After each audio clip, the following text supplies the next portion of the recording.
You're listening to Qalam Institute's podcast.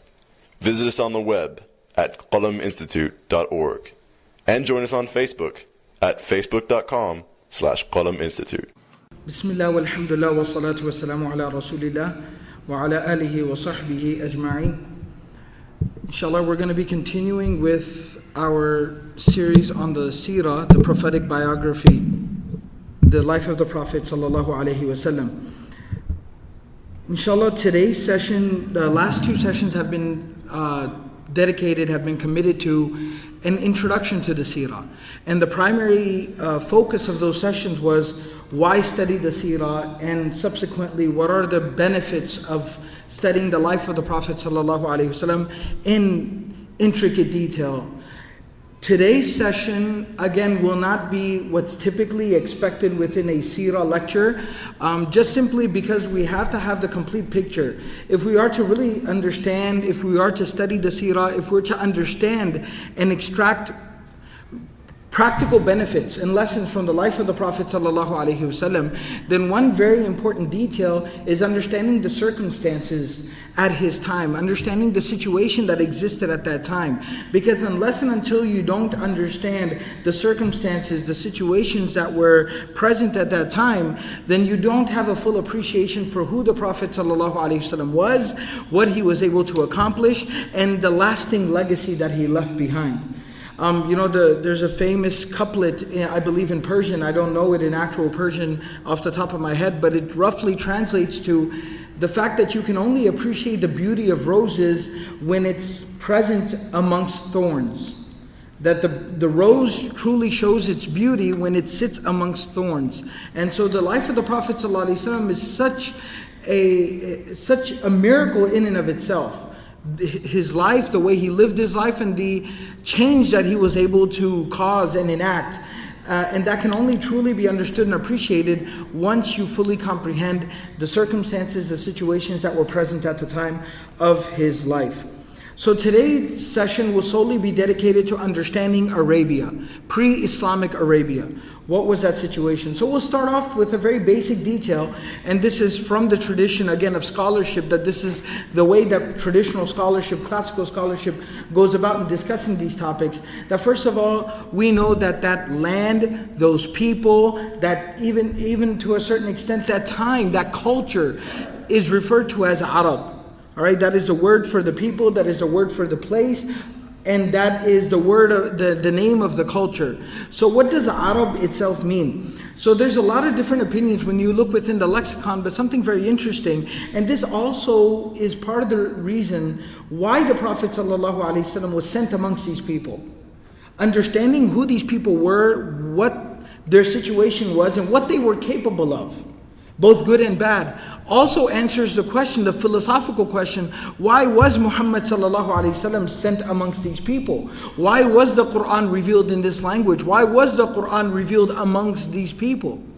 So the word Arab itself, when you get down to the etymology of the word and the root of the word, again, there's a difference of opinion, there's a variety of opinions, but one of the most basic understandings of this word in its absolute root is that it refers to something that flows, something that runs and something that flows. And based on that, there were different basic usages of this word within the Arabic language. To speak clearly, clarity in speech. The word Arab would refer to clarity in speech, and that's part of why the Arab called themselves Arab, because they believed that they spoke clearly. And typically we know, what do the Arabs call non-Arabs? What do they call them? Ajam. They call them Ajam. And typically we understand that the meaning of the word Ajam is somebody who doesn't speak, somebody who's mute. Not correct. The meaning of the word Ajam is somebody, sure, they have it doesn't mean mute, like they don't have the physical ability to speak. It means somebody who definitely has a physical ability to speak, but when that person speaks, they babble. They talk nonsense. They talk gibberish. So Ajam literally means someone who babbles, somebody who speaks gibberish. And Arab means somebody who speaks clearly. So again, it's extracted from that because they believed that their speech was superior because it flowed and it ran like no other language or no other form of speech. So that's why their language was called that. And based on that, they would say, the Prophet ﷺ in a hadith, the word Arab itself is never used within the Quran. The word Arab itself is never used within the Quran in that form. Different forms of the word are used. Like Arabi, Arabiyun. Quran is described as Arabiyun. Alright? So the word Arabi is used, which is an extraction of that word Arab, which means something that is Arab. So the Quran is something that is Arab, meaning it's in the Arabic language. Alright? So, but the Prophet ﷺ, he uses this word in this meaning of flowing speech, or to be very clear in one's speech, to clearly articulate. Where the Prophet ﷺ says, الثَّيِّبُ يُعْرَبُ عَنْهَا لِسَانُهَا. When talking about the technicalities, the fiqh of marriage, we all know that in the fiqh of marriage, in nikah, that when an unmarried, a single woman, a woman who's never been married before, when she is getting married, then at that time, she requires the permission and representation of her wali, her male guardian. But the Prophet ﷺ says, a-thayyib, that a woman that has been married previously, now she is either a widow or a divorcee. The Prophet ﷺ says, يُعْرَبُ عَنْهَا لِسَانُهَا, that her own tongue will speak on her behalf. Meaning she is now allowed to represent herself in her own marriage ceremony and in the marriage proceedings. So the Prophet ﷺ is using this word yu'rabu, which comes from the word Arab, to be very clear, to clearly articulate. Similarly, the Arabs would use the word Arab. Also, before I go forward, the Arabs had an expression. They would call somebody Arbaniyul Lisan. Arabaniyul Lisan would mean somebody who speaks very clearly. Similarly, the second meaning that the word in which the Arabs would use the word Arab is for happiness, or for something to be emotionally fulfilling. This is used in the Quran in Surah Al-Waqi'ah, where Allah subhanahu wa ta'ala calls the companions of paradise, the companions of Jannah, Allah refers to them as فَجَعَلْنَاهُنَّ أَبْكَارًا فَجَعَلْنَاهُنَّ أَبْكَارًا عُرُوبًا أَتْرَابًا. عُرُوبًا. So Allah refers to the companions of paradise, the companions of Jannah, as urub. Urub literally means somebody who's very loyal, somebody who's very loving, a passionate lover is called urub. That's the plural, arub. So that's the word for somebody who is very passionate in their love for someone. So again, very emotionally fulfilling, that this person's emotions, they run and they flow like the river flows. So much so that even when a river would overflow, they would use the word araba. Nahrun arabatun. This river is overflowing. Bi'run arabatun. A well that is overflowing. And so much so that, and this is very interesting, when something would become chaotic, when something would become problematic, when something would lose order, the word Arab would also be used for that. So the Arabs would say, Arabat mi'adatuhu. If somebody had an upset stomach, somebody had indigestion, they would say, Arabat mi'adatuhu, that he has indigestion. They would use the word Arab. Why? Because like when the river flows, when a stream runs, when a river flows, that water, while it's flowing and it's beautiful, but at the same time, it's not organized, is it? It's very chaotic. It's water. It flows in all different directions, and it goes around the rocks in the middle of the stream, and all types of stuff is going on there. So it's a very beautiful, controlled chaos, if you will.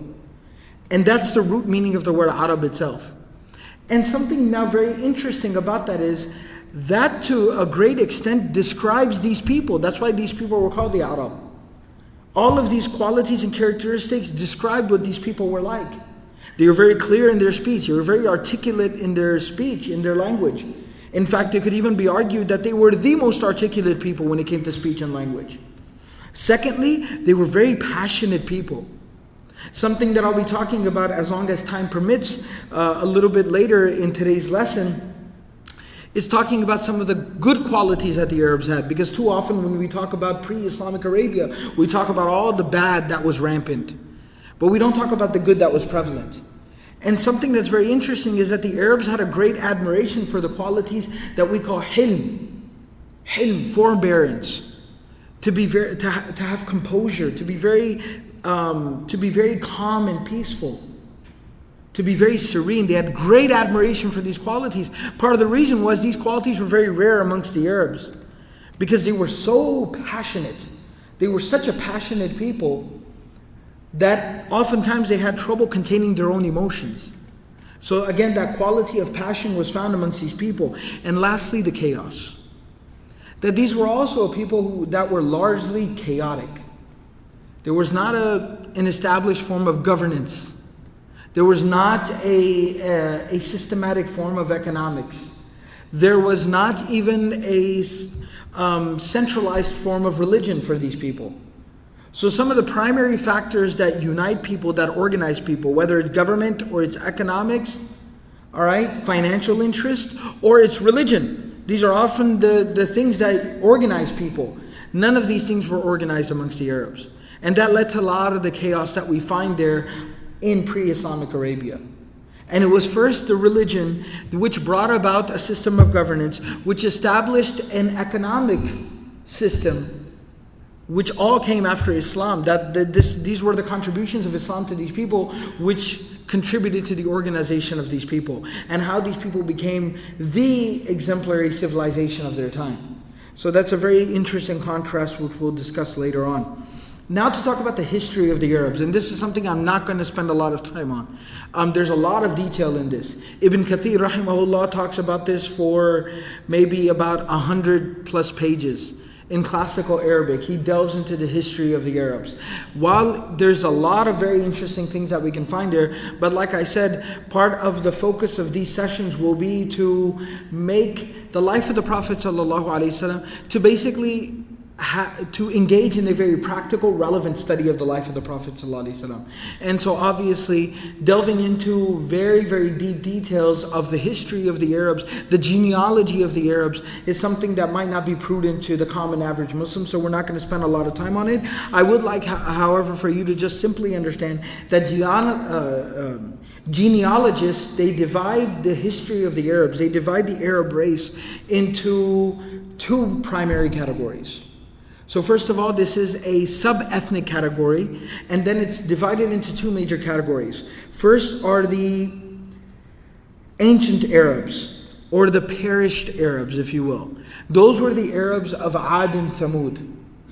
And those were the Arabs who largely perished. Not a lot remains of them, and not a lot is known of them outside of, again, the religious tradition that we have. All right?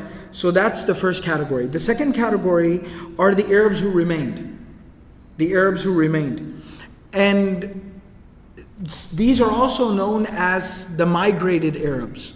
Some of them also, some genealogists also refer to them as the migrated Arabs. The reason why these are also called the migrated Arabs is because we find them primarily, or at the time of the Prophet ﷺ, it seems like the epicenter was the Arabian Peninsula, when in reality, these people that we see as Arabs at that time were not originally from that area. They had migrated to that area from other regions.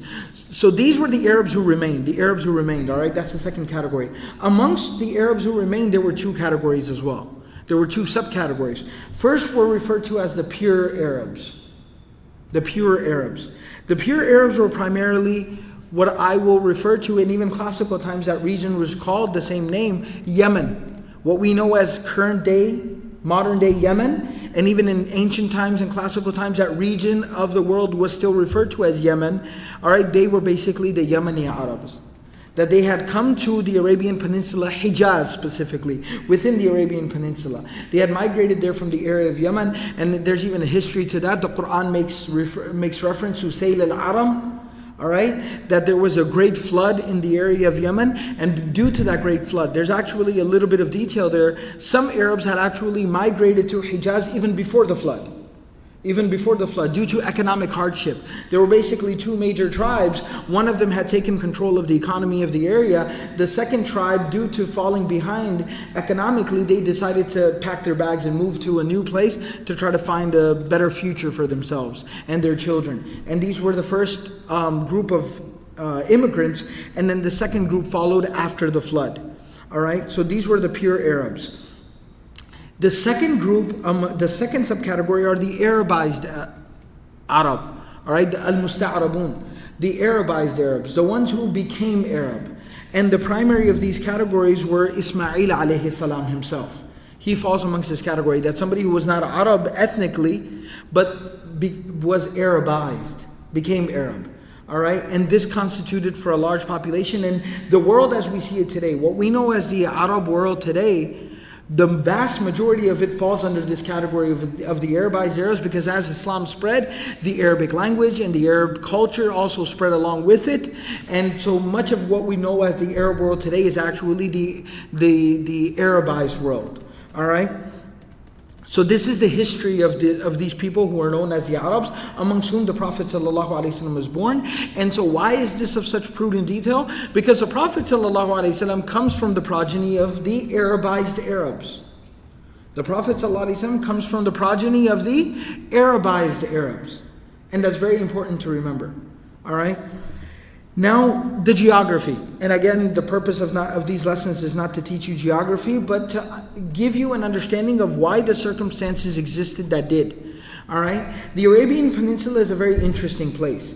If you just try to take a quick image, if you can try to draw a quick map in your head, then you can take a look at it clockwise, if you will, that the Arabian Peninsula is almost from the northeast all the way around to the mid to northwestern region is completely surrounded by water. That's why it's called a peninsula. All right, so it starts off at the northeast with the Persian Gulf, the Strait of Hormuz, and the Gulf of Oman on the east, the Arabian Sea, which is an extension of the Indian Ocean on the south and the southeast, the Gulf of Aden continues on to the south, and then finally you have the Bab al-Mandab Strait on the southwest, and the Red Sea up to the western regions of the Arabian Peninsula. So you literally have it completely surrounded by water. All right. Now, the northern region of the Arabian Peninsula borders the classically what was known as Bilad al-Sham, the ancient regions of Syria, the ancient areas of Sham. All right, and even till today, the Syrian desert is what borders the northern part of the Arabian Peninsula, and this is how it's structured geographically. Now, what can we learn based from that? What we can learn from that is there were two very interesting features to the geographical location of the Arabian Peninsula. Number one, it was very, if you will, internal. It was very internal. From a land perspective, it was very internal.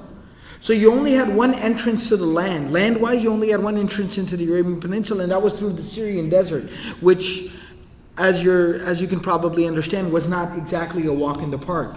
You would literally have to travel through, hundreds of thousands of miles, hundreds of miles, if not thousands of miles, of desert region, severe desert. All right, so due to that, it was no walk in the park. So it had a very internal setting, which left it very isolated from many outside influences in terms of language, in terms of culture, and even religion, and many different factors, which meant that it was a very insulated experience. The experience of being from the Arabian Peninsula, from being from Hijaz, was a very insulated experience. You were cushioned, you were insulated from many external factors and influences.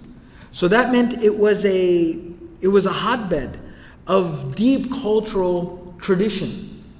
All right, and it was a treasure of linguistic nuances, literary nuances. So it had a very deep culture, a very deep language, and that was the experience there. The second part of it was that it was also at the same time a very external region. It was a very exposed region of the world. Now, what do I mean by it being very exposed? That it was very exposed in terms of sea and ocean. So it served as a primary port to many key trade routes and traveling routes to very strategic parts of the world. What that basically again means is that at the same time, it became an epicenter of trade and business. It became an epicenter of trade and business, that it was a very key strategic location in terms of trade and business. So you had these very two interesting dynamics to the Arabian Peninsula, to Hijaz, where it had a very deep culture, a very deep language, was not influenced by foreign influences, and there was not a lot of government interest either. And in fact, implanting a government or running your own government from externally would be a very difficult endeavor. would be nearly impossible, because you'd be completely cut off from this arm of your government that extended within this region. And that's why you did not have a lot of foreign invasions. All right? But at the same time, in terms of trade and business, it was a very key strategic region, which gave these people, again, a very strategic positioning. All right? These people were in a very, very interesting place in terms of business and trade and finance and economics. Now, the political situation. What were the political circumstances revolving around this area of the world, this region? At the time of the Prophet ﷺ, again, there's a lot of history here, but we're going to focus on at the time of the birth of the Prophet ﷺ, or even you can call it at the advent of Islam, at the revelation of the Quran, prophethood, the initiation of prophethood. What were the political circumstances that existed around this region? So you have a few regions, a few parts of the world that bordered the Arabian Peninsula, Hijaz. First of all, the primary amongst them is of course Yemen. Now Yemen, very interestingly, had been a battling ground, had been a war zone between the Jews and the Christians for a very long time. Yemen was one of those very few places amongst the ancient Arab world where Judaism had taken root. Judaism had found a home within Yemen. And for a very long time, for hundreds of years, Judaism and Christianity had been at war within Yemen. Judaism itself was rooted within Yemen, and you had the nearby neighboring region of Abyssinia, Ethiopia, Eastern Africa, which was predominantly Christian, which had a Christian empire. All right? And these two religions had been at war within Yemen for a very long time, and they had fought over the leadership, the rulership, the kingship of Yemen for a very, very long time. And we know that the Christian kingdom, in fact, in Abyssinia, had played a foreign influence. They had backed the Christians within Yemen for a very long time in terms of that war. Close to the time of the Prophet ﷺ, the Abyssinians had literally come in and taken over. They had just come in and straight up taken over the area of Yemen. And from there you have the incident of the elephants, all right, the invasion of the elephants and Abraha. You have that entire situation, which we'll talk about in coming sessions, inshallah. So you have that dynamic going on there. However, closer to the time of prophethood, so during the early years of the Prophet ﷺ, somewhere during that time, there was an uprising. There was a Persian influence that came into Yemen, and that backed some of the Jews and some of the local Arab tribes of Yemen, the polytheists, the idolatrous tribes of Yemen, the mushrikun of Yemen. They backed them from the Persian Empire, and they were able to overthrow the Christian Abyssinian kingdom, the rulership that was present in Yemen. And because of that, the Persian rule basically came into power. And the local tribes were the ones that were put into power, but it was attributed back to the Persian Empire. So for all intents and purposes, it was considered as an extension of the Persian Empire. However, the last of the Persian rulers, Badhan, he himself accepted Islam during the lifetime of the Prophet ﷺ, and Yemen basically entered into Islam. And the Prophet ﷺ himself, he sent Ali bin Abi Talib and Mu'adh bin Jabal radiallahu anhuma to the area of Yemen to go there and to teach and to spread Islam amongst the people of Yemen. And so while Yemen had a very interesting history, during the lifetime of the Prophet ﷺ, during the prophethood, during his lifetime, Yemen actually entered into Islam. So this was the primary region. The second region, which bordered or was near enough to be an influence on ancient Arabia, was Hira. Was the ancient classical region of Hira. Now Hira is what we know as current day, modern day Iraq, basically, parts of Iraq. All right, the southern parts of Iraq was what was classically referred to as Hira. Now, in that area, again, there was always primarily a Persian influence. And that Persian influence remained there throughout the life of the Prophet ﷺ. Only after the time of the Prophet ﷺ, during the Khilafah of Umar ibn al-Khattab radiallahu anhu, were the locals. And what I refer to by the locals is the local Arab tribes. So for a very long time, it was a Persian influence. Only into the Khilafah of Umar ibn al-Khattab were the local Arab tribes able to take over power and regain their region for themselves. But literally, they were in power for not even an entire year until Khalid ibn al-Walid, at the helm of a Muslim army, came in and overtook that region. And that region came under the rule of Islam as well.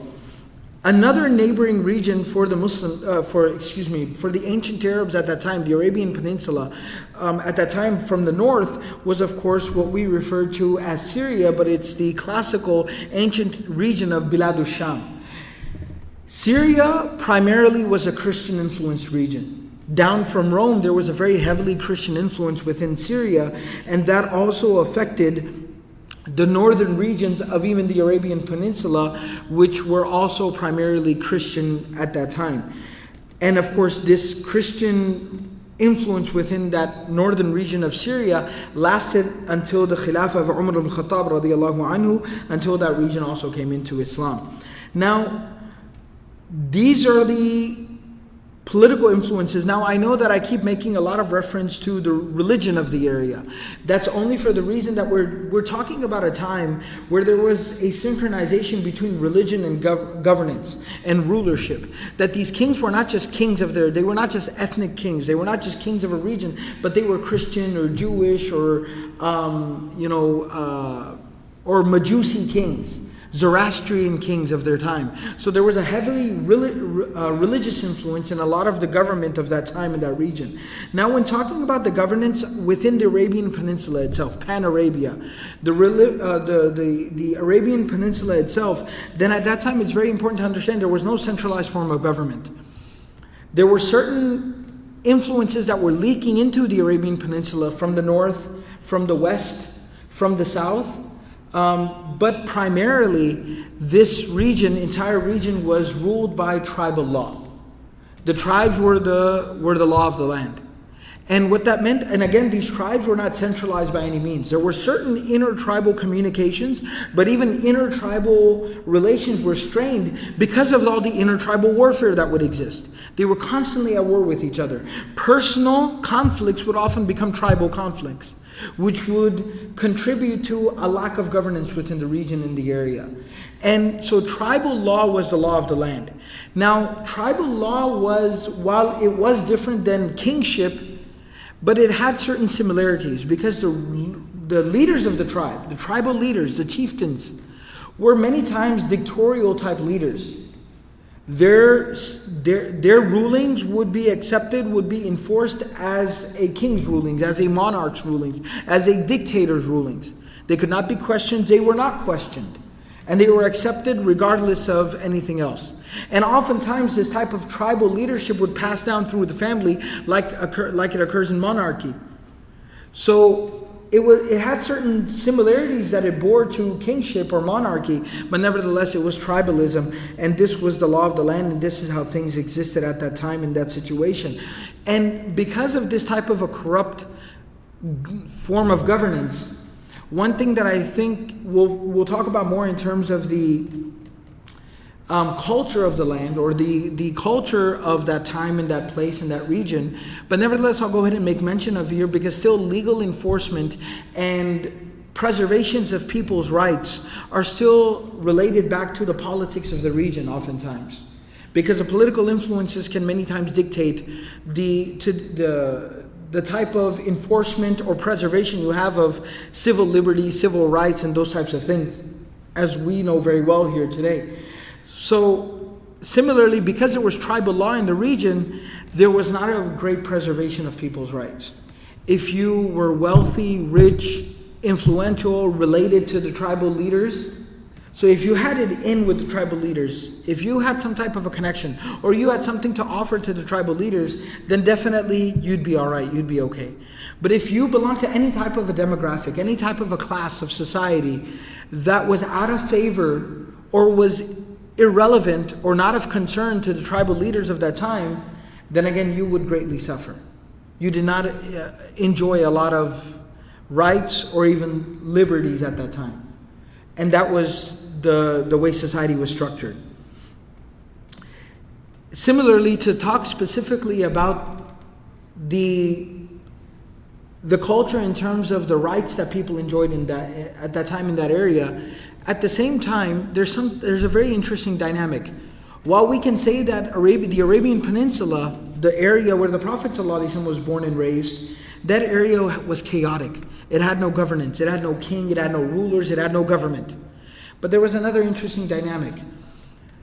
The Arabs who lived in regions that bordered the great kingdoms of those times, like I talked about Syria and Yemen and these different areas, they were oftentimes seen as inferior to the citizens of those kingdoms that they bordered.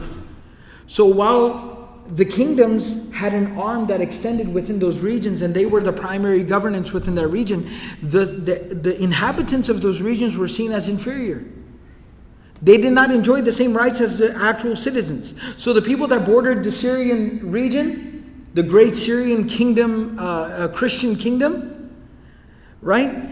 Those Arabs, while they lived under that rule, they were seen as inferior. They were second-class, third-class citizens.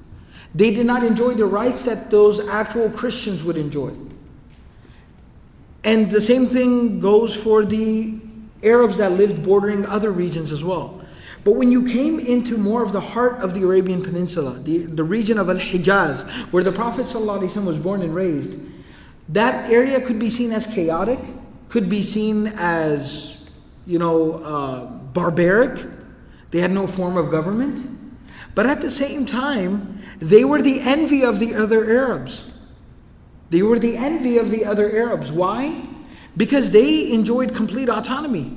They lived on their own. They had no foreign influences. Nobody treated them as second or third class citizens. They enjoyed a lot of dignity and a lot of respect. So while it was a bit chaotic and things could get kind of dicey there sometimes when tribes would go at war with each other, or when, if your cousin or your neighbor or your friend, got into a fight with the tribal leader's son, then he probably would die. All right? While there were incidents and situations of that nature, at the same time, this much had to be said, that there was a great honor of being from amongst these people, that you enjoyed complete freedom. You did not live under a foreign rule which designated you as a second, third, or fourth class citizen. And that was something very interesting that existed within Hijaz. And the rulers of Al-Hijaz, this is another thing that was very interesting, which you can see, again, could be designated as a contributing factor to why the Quran was revealed amongst these people, why the Prophet ﷺ was born amongst these people, was because the people of Hijaz had a different culture as well. They held their rulers in a great esteem. They didn't just see them as cultural, tribal, political, economic leaders, but they also saw them as religious leaders. They did not separate these concepts from each other. They saw them as religious leaders, and that's why the leader of the tribe of Quraysh, for instance, Banu Kinana, all right, the leader of the tribe himself, who would be the one making rulings, whose decision would be final in terms of where the trade caravan should go, and who would basically dictate the law of the land, he was also seen as a servant, as a caretaker, as a custodian of the sacred house of Al-Kaaba. As a custodian and the janitor of the haram. He was seen as such. And he would find it, and this was something that tribes actually fought over. Again, I don't want to get into this detailed history, but within the greater, the greater tribe that the Prophet ﷺ comes from, there was actually a war in between different groups, different families, if you will, within the greater tribe that the Prophet ﷺ came from. And they fought over who would get to take care of the Kaaba and who would get to serve water to the Hujjaj, to the people that would visit the sacred house. So you could see, while that same tribal leader that would sit there and give decisions and make rulings for the people and would dictate rulings to the people, he was the same tribal leader that you would see out there walking around serving water, giving water to the people who were coming from far away to visit the sacred house. So there was a very interesting dynamic in this regard, and from there you can see a lot of the cultural roots, if you will, of the Islamic mode of conduct and behavior. You can see some of those cultural roots, cultural seeds, if not even roots, you can see the seeds of it there within pre-Islamic Arabia. Now to talk about the social life of the Arabs. What was the social life of the Arabs like? Arabian society was a very interesting mix of different social constructs that coexisted at one time. I'll talk about the negatives and then I'll talk about the positives. Some of the negatives that existed at that time was, again, you had a lack of, fair, equal treatment of all segments of society. Slavery was prevalent at that time. And not just any type of slavery, but slavery that treated their slaves lesser than their animals. A camel, a horse would enjoy better treatment than a slave would. All right? So there was unequal treatment of people. The dynamic of women within pre-Islamic Arabian society was something that was very interesting. Again, everything was a mixed bag. You had two very, very different experiences of women within pre-Islamic Arabian society. You had on one side, women in certain social circles would be treated, again, unfortunately, very unfortunately, they would be treated subhuman, less than human. They were literally a commodity that would be passed on from man to man, from family to family.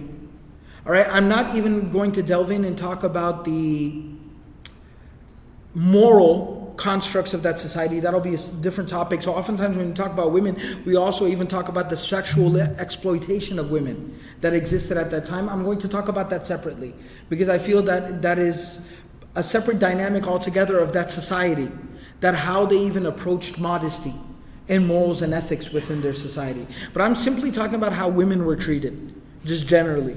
So there was a segment of society, there were certain social circles where they were mistreated horribly, but there was also a segment of society, the more elite within society, like within the families of the tribal leaders, women held great esteem. Women held great esteem. That the women within these more elite families of Arabian society, they not only owned land, they owned great wealth and great money. Khadija al-Kubra radiallahu anha, the first wife of the Prophet ﷺ, is a perfect example of that, a great businesswoman, an extremely wealthy woman. But they even played a critical role many times within the politics of the region. Their opinions were very crucial and critical to a lot of policies that would be enacted, to major decisions that would be made at that time. Hind, the wife of Abu Sufyan, the daughter of Utbah, is a great example of this. That she dictated a lot of the, you could designate her as one of the key contributors to the Battle of Uhud. She was one of the key instigators of the entire Battle of Uhud. All right, she was the primary opposition to Abu Sufyan, even at the time of Fathu Makkah, until she later accepted Islam. So women had a very interesting position. It almost depended on where this woman existed within Arabian society. So you had two opposite extremes at that time. So slaves suffered through a very horrible treatment. Women either enjoyed a great social status, and it's safe to say that they enjoyed much more freedom than women did in other parts of the world. But at the same time, similarly, unfortunately, they also suffered through some very horrible treatment at that time. So these were a few elements of the Arabian society of that time. As I talked about, leadership would be passed on within family, and money. At the same time, while money dictated to how well you would be treated, the money itself would be passed on through family as well. So it was definitely one of those dynamics that we still see today in third world countries, in third world society, in parts of the world, where a person has a very little chance of even trying to better their situation. If you're born into a bad situation, there's a very little chance of you even trying to better your situation. Because so many social obstructs exist that don't allow you. So many obstacles exist that they don't allow you to even move past or try to attain a situation better than your current one. Now to talk about the moral, ethical, culture that existed at that time. So we're literally talking about the culture of the Arabs. So in terms of modesty, in terms of the moral, ethical culture that existed, as I've talked about, if you committed wrong to someone who was of higher social status than you, you would probably be killed whether your crime warranted that or not. And if you committed wrong to somebody of a lesser social status than you, then you were probably going to get away with it. That's just how it worked at that time. Similarly, in terms of modesty, and this is not just simply a discussion of modesty, but even the situation of family, because this would affect the family circumstances that existed at that time. So what was the family situation? Again, you had opposite extremes. Within the more elite of society, family held great esteem. Family was integral to the Arab experience, pre-Islamically. All right? And marriage was something that was treated as something very sacred. A man would propose to a woman, and they would be married, and he would give a marriage gift. And he would take care of her, and he would treat her with a great amount of respect. He would respect her as his wife, as his partner in life, as the mother of his children. But there was also a segment of society, unfortunately, where it was the complete opposite. There's a hadith in the Sunan of Abu Dawood where Aisha radiallahu anha narrates from the Prophet sallallahu alaihi wasallam that 4 kinds of marriage existed in pre-Islamic Arabia. The first was similar to present-day marriage, meaning marriage within Islam. It was very similar to that. It was comparable to that. The second was, which I just described, the second was that a man, that sometimes a wife, basically, to summarize it, and because we are in a masjid and I like to try to keep it as clean as possible, that there was not a lot of, I'm trying to think of the correct word, it's right there in my head and it's escaping me. But basically, people did not treat marriage very sacredly. People would cheat on their spouses. There was a lack of, somebody can think of the word, let me know. Fidelity. Infidelity was rampant within Arab society. So there was a segment of society where infidelity was a very common trend. And infidelity was almost expected. It was assumed. And spouses would many times know of each other's infidelity and have no problem with it. So unfortunately, that situation existed as well. The third type of marriage that Aisha radiallahu anha narrates from the Prophet sallallahu alaihi wasallam that existed before Islam was that you had rampant fornication. Rampant fornication. That there was no marriage. In the second type, there was at least a marriage, even though it was a sham of a marriage, but then infidelity was present. In the third kind, there was just rampant fornication. And a woman would almost fornicate with a set group of men. And then whenever she would become pregnant, she would designate that child to be the child of one of those men. He would take that child as his own, and he would raise that child of his own. And so it was almost this very unfortunate type of communal fornication that was going on. The fourth type of marriage, which is not even a type of marriage, but that detail comes at the end of the hadith, was that there was just straight up what we know today as a form of prostitution. There was rampant promiscuity to the extent of it being borderline prostitution. And that existed at that time. Where houses would be marked, residences would be marked, where this is where you would go to engage in fornication, adultery, and this is where you could come to attain the services of a prostitute. And children that would be born of these women would live a life of disgrace because they would not be claimed by anyone. They would be literally labeled as children of a zina, waladu zina, awladu zina, and they would live a life of misery and they would live a life of shame.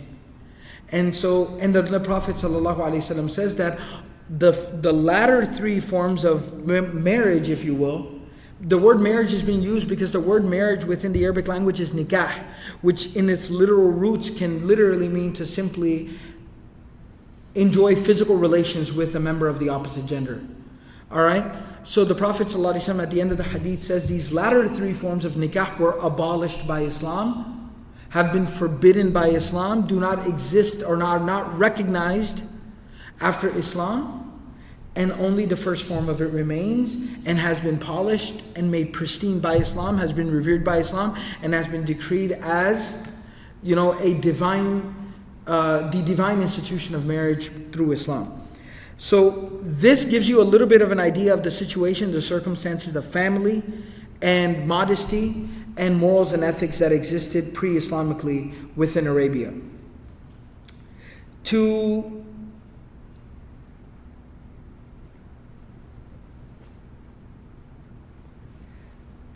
To continue on talking about the culture of the Arabs, and this is the last thing that I'll talk about here, is there was a very deep emotional attachment to family relations, which again is something that we know as an Islamic concept, Silat al-Rahim, keeping the bonds of kinship, or if anybody understands what that means.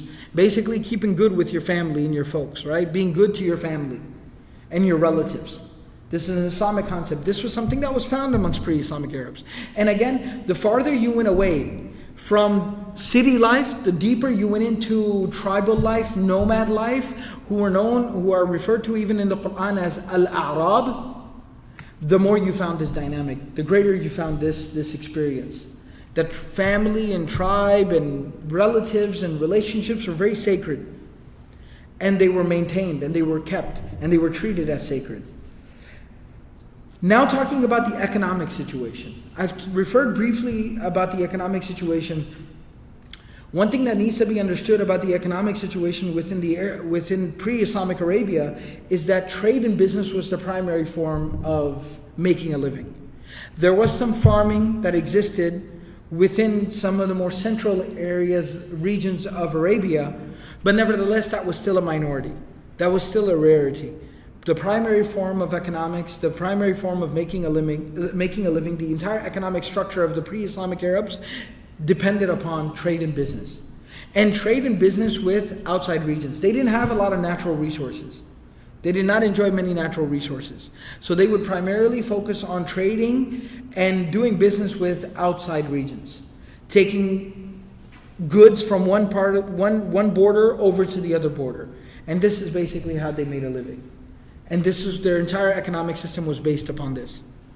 And again, because of the tribal instability, because of the political instability, their economics would often suffer.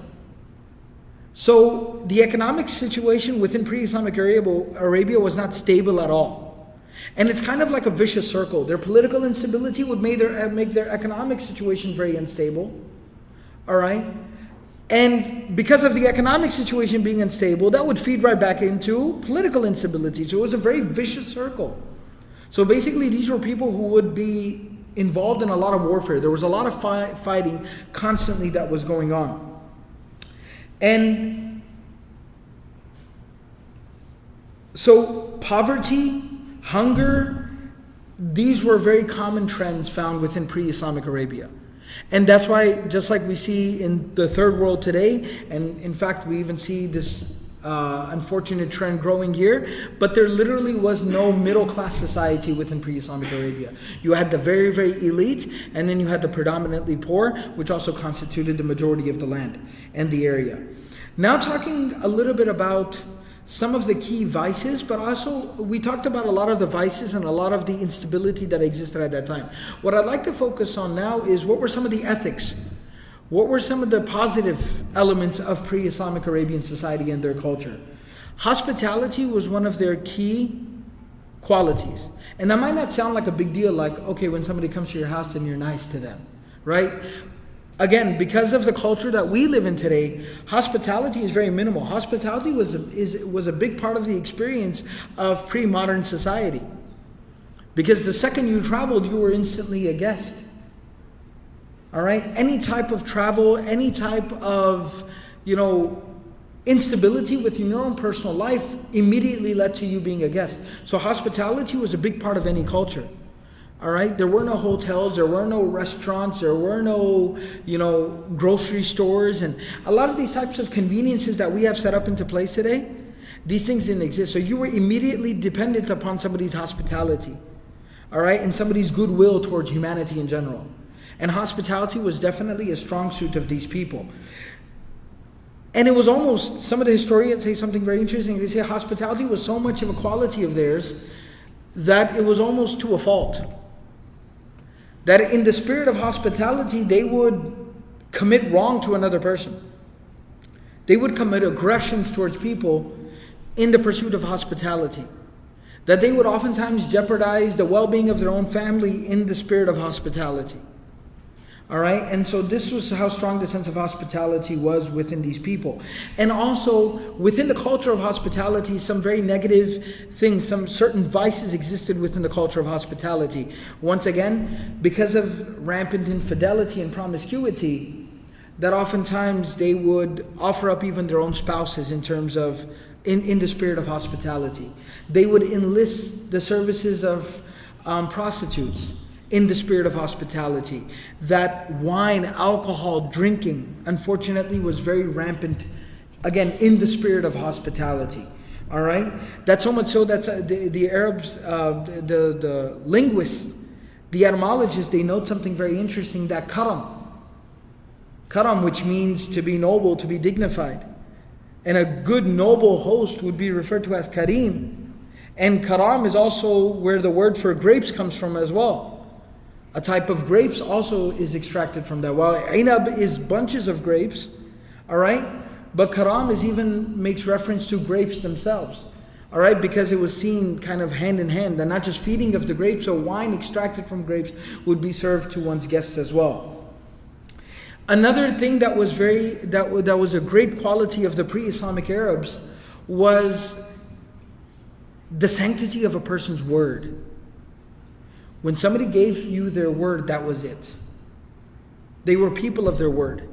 They held their word to be very, very sacred. Because again, in a place where there was no law, where there was no court, where there was no judge, where there was no legal system, a person's word was everything, was all that they had to offer. And especially because poverty being very rampant, sometimes when a person has nothing else to offer, when they can't pride themselves on anything else, they say, I got one thing left and that is my honor. And so that honor was very sacred in terms of my word. I gave him my word.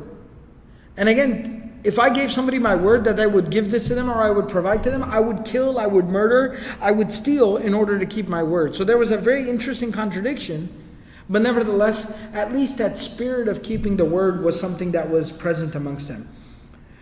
Sense of honor and repudiation of injustice. So they had a great sense of honor. And they, at least philosophically or conceptually, idealistically, they were opposed to injustice, even though injustice was rampant. But they were at least, they had this idea, they had this concept. And that's why we see that pre-Islamically, we see the Hilful Fudul.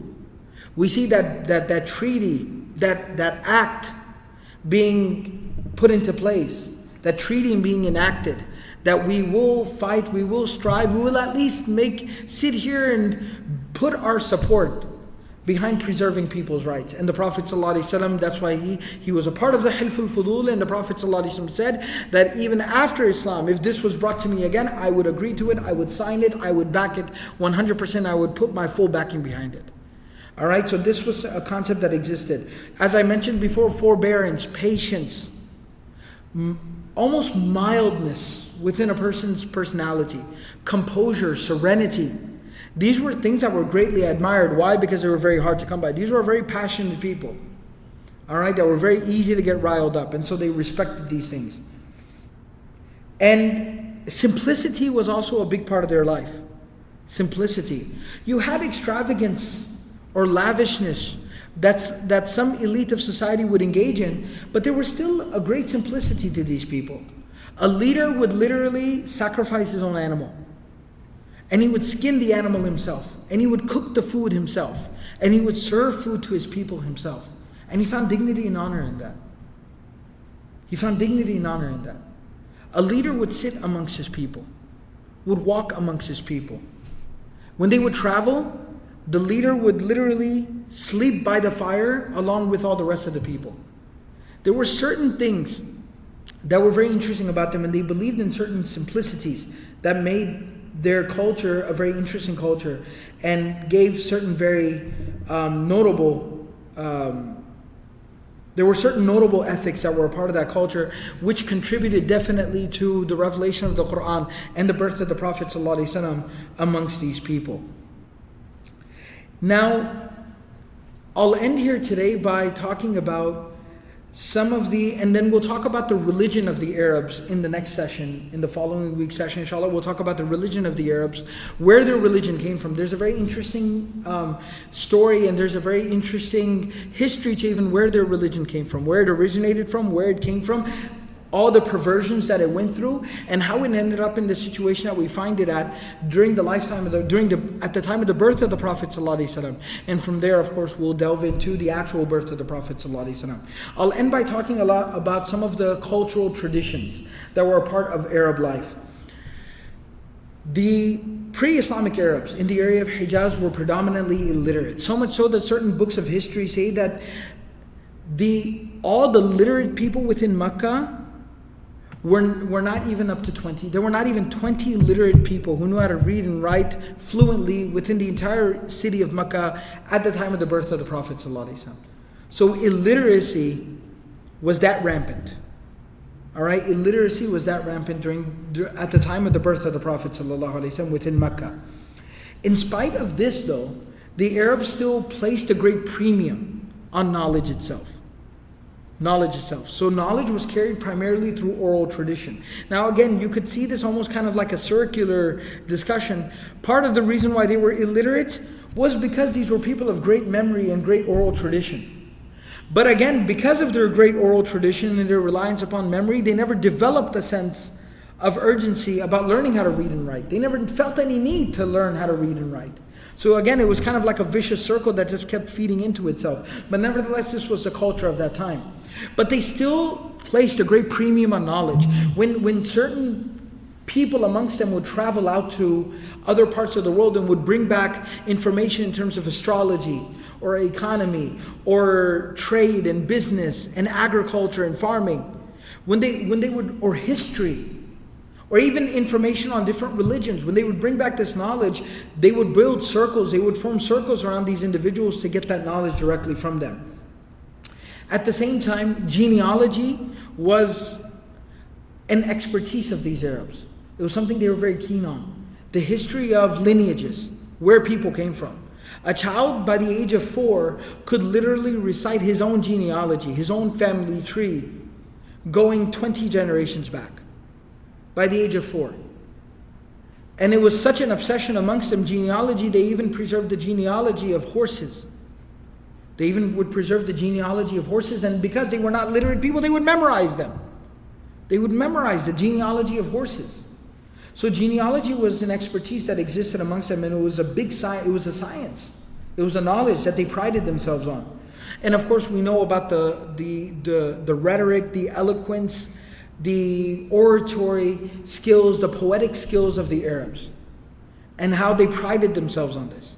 And this was a big part of their culture and their society. Wars would be started. Like when I say wars, like battles would begin through displays of poetry and eloquence. They wouldn't send warriors out to the middle to first fight it out and then the battle would begin.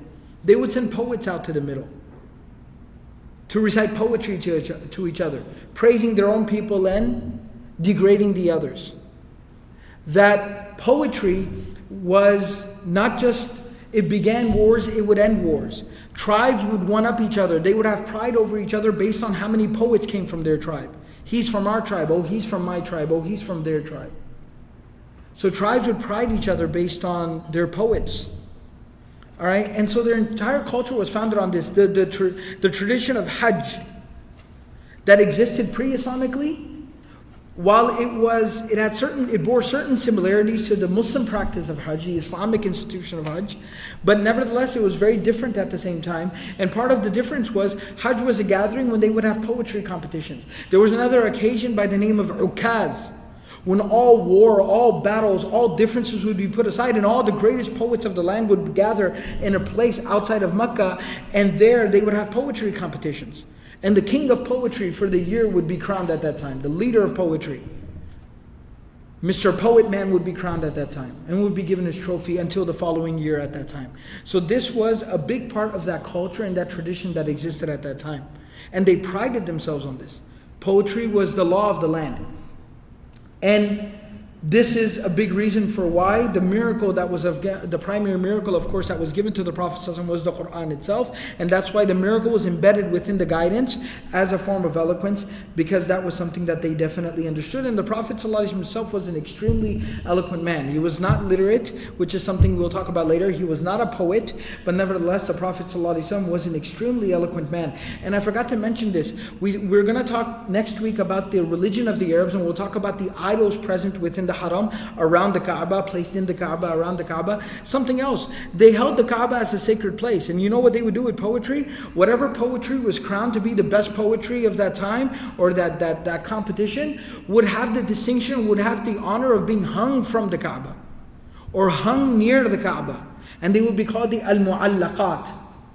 The poetry of Imra'ul Qais, Zuhair ibn Abu Salma, they were hung there as the richest of poetry from the Arab tradition, and they would be called the Al-Mu'allaqat, the hung poems, and they would literally be hung near or around the Kaaba.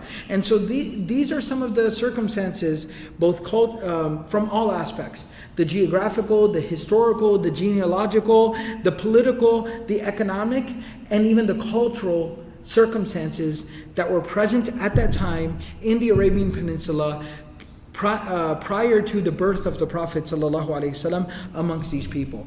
We're nearing the time of Salat al-Isha now, inshallah, so we're going to go ahead and stop for this week. Next week we will talk about the religion of the Arabs. And that's going to have some very, very interesting details, because that is the key and the root of everything. And then the following week we'll talk about the birth of the Prophet ﷺ and how the Prophet ﷺ was able to change the tide, was able to counter all of these negative influences, and was literally able to restore this society, these people, to their original pristine of where they came from, Ibrahim alayhi salam, and that rich tradition, and how he was able to reverse the complete circumstances of these people. May Allah subhanahu wa ta'ala give us the understanding of everything that has been said and heard. Jazakumullah khairan. Subhanallahi wa bihamdihi, subhanakallah wa bihamdik, nashhadu wa la ilaha illa anta nastaghfiruka wa natubu ilayk.